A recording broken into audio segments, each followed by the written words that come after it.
सुबह सुबह ऑफिस पहुंची तो पता चला कि मैनेजर की शादी होने वाली है और इसी खुशी में उसने मिठाई का डब्बा सबको दिया।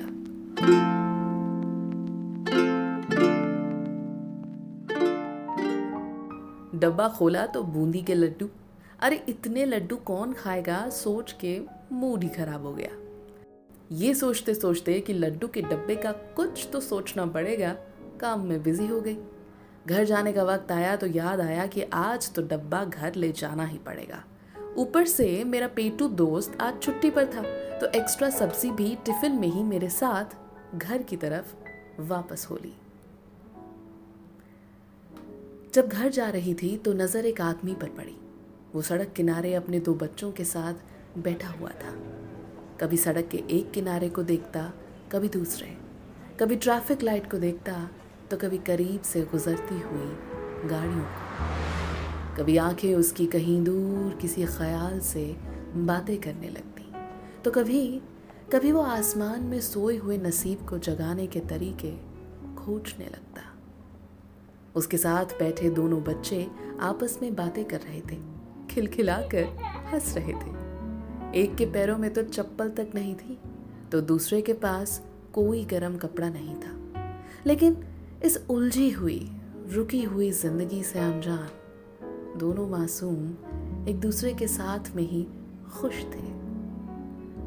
उनके पिता जब उनकी तरफ देखते तो उनके चेहरे पर भी मुस्कान आ जाती, लेकिन गाड़ी के एक हॉर्न से वो वापस इस जीवन के उलझे हुए धागों को सुलझाने लग जाते।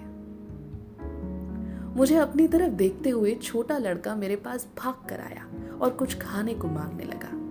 बड़ा लड़का पैसे मांगने लगा। अब डिजिटल की दुनिया में मैंने तो चेंज रखना शायद डीमोनेटाइजेशन के बाद से ही बंद कर दिया। तो मैंने बोला कि बच्चे, पैसे तो मेरे पास नहीं है। छोटा लड़का बोला, दीदी कुछ खाने को ही दे दो। तुरंत मैंने एक्स्ट्रा सब्जी वाला डब्बा निकाला और लड़के को दे दिया। मन में एक बार मम्मी के ताने जरूर आए कि डब्बा कहाँ छोड़ आई, लेकिन मैंने बेहिचक उस लड़के को कहा कि डब्बा ना तू ही रख ले। दोनों जाने ही वाले थे कि मिठाई का डब्बा भी उन दोनों को मैंने दे दिया। 1 किलो का डब्बा देखकर दोनों बहुत खुश हुए। तुरंत दौड़े और अपने पिता के पास पहुंच गए।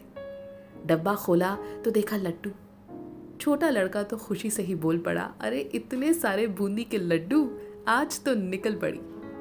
वो बात सुनकर ना मुझे भी हंसी आ गई और सोचा कि जो लड्डू मुझे बोझ लग रहे थे, क्योंकि मीठा कोई घर पर खाता ही नहीं, उन लड़कों के लिए एक केक से कम नहीं था। और सोचिए, मैं अपने फोन में ही बिजी रहती, इनकी तरफ देखती भी नहीं तो। फोन्स में इतना बिजी रहते हैं ना सब कि गाड़ी की खिड़की के बाहर झांकने का किसी को वक्त ही नहीं। हैशटैग डालकर गोट लिखेंगे तारीफ करने के लिए और हैशटैग्स डालकर ही हेट लिखेंगे किसी और के लिए। तो मैं आपसे बहुत छोटी सी लेकिन दिल से ना एक रिक्वेस्ट करूँगी कि कभी पब्लिक ट्रांसपोर्ट से ट्रैवल कीजिए, बस में जाइए, कुछ गाने सुनिए, लोगों के थके हुए लेकिन उम्मीद से भरे चेहरों को देखिए, महसूस कीजिए उनकी अनकही उदासी को, उनकी चुप हो रही कहीं दूर जाकर बैठ चुकी हंसी को।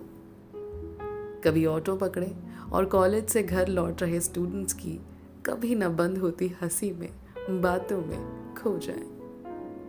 कभी यूं ही पैदल जाइए और देखिए फुटपाथ पर सोते हुए उन नन्हे पैरों और हाथों को। देखिए हर कोने कूचे में सांस लेती जिंदगी को।